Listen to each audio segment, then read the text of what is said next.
don't ask people if they worship Satan anymore.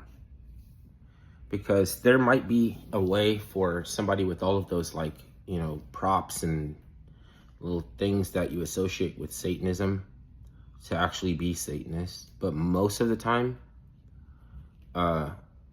that's not what they are. It's like, there's no cultural relevance. There's nothing culturally relevant about Satanism. They just use symbols that can be repurposed, borrowing from pagan symbols, and every other symbol, they just reincorporate it. Some people say the same thing about Christianity, but if you look at it, just scripture, right? Scripture is just the scripture. It's like a compilation.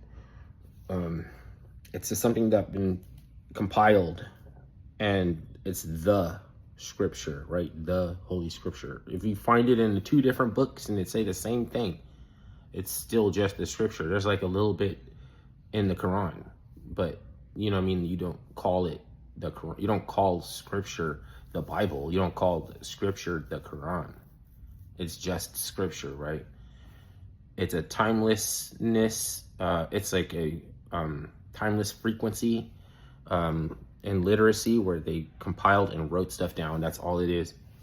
And for instance, black metal groups or something, they can be like Satan, or we worship Satan.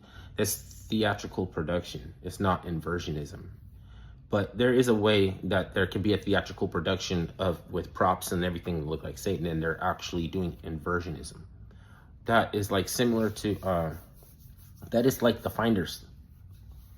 Basically, it's the Finders. How they accomplish being Satanists is the fact that for all of their stock and value that they put in putting their gifted children in this school, they didn't get nothing.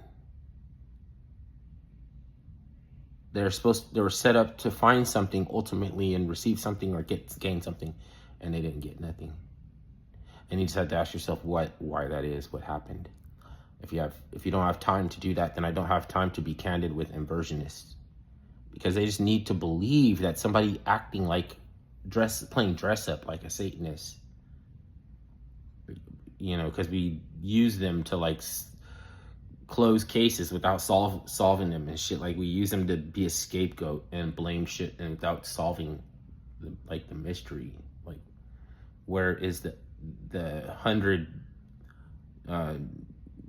murdered children, like from Atlanta or something like that? We can solve that case because they had a theater troupe acting, LARPing, or first that's what they did. Then they didn't have to do it anymore. Now they can just indicate that there are people that are cultish and role playing, and they may or may not be true inversionists, or but to place a cultural relevance on it and then use it to solve the Atlanta child murders. And then, even though they didn't solve it, then they made movies and sitcoms where they solved, they described it as a rash of killings. Like, they solved, after 10 or 20, they solved 19. And then the rest, we did this, so we wouldn't talk about that anymore. It's sealed, it's done, it's wrapped. Case closed. Why are you talking about this? Because I'm not an inversionist. It just never settled.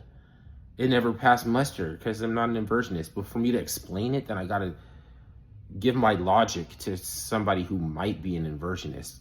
And you're gonna, whatever that does with time, the frequency of timeless, these scammer charlatans, you're not gonna get nothing. Zero.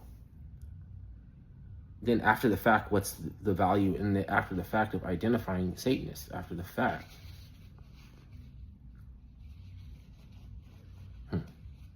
I mean, I know people who think that who probably resonate with that because they hate religion and they think it's, because, the pillars of the church give Jesus Christ the most problem, the most trouble. The Philistines give him the most trouble. Give him the most,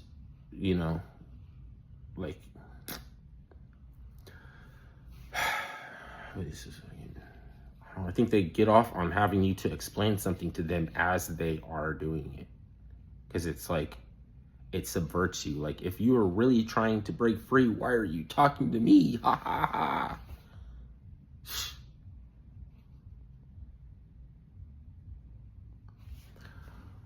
Of course, they're going to gravitate toward big pharma then, because there's going to be a lot of people that need medication and a lot of people that are going to be shuffled into that, like, kind of professional, you know, like you know, have to have people around you that are equitable, that are going to give you reflection, encouragement, enthusiasm, and stuff like that. You're going to get a big, giant, fat goose egg,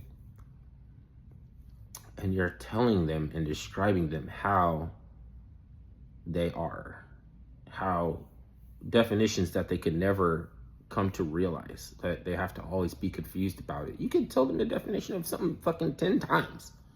They don't accept that definition if they're still working on it. If they're trying to gaslight you, if they're trying to enable you, they don't know what those words mean. If they won't extend any equity toward you, then they just say, just decide what equity even means, and then say, I gave you that, so I gave you equity. I can't even know what that means. You got to waste energy in talking. Everything that you're talking has to be a waste. So then you'll be emotionally bankrupt as they are, because you're putting faith that they're going to extend something that they're not. They just want you to admire it. They don't want you to have it, sharing it. They want you to admire it.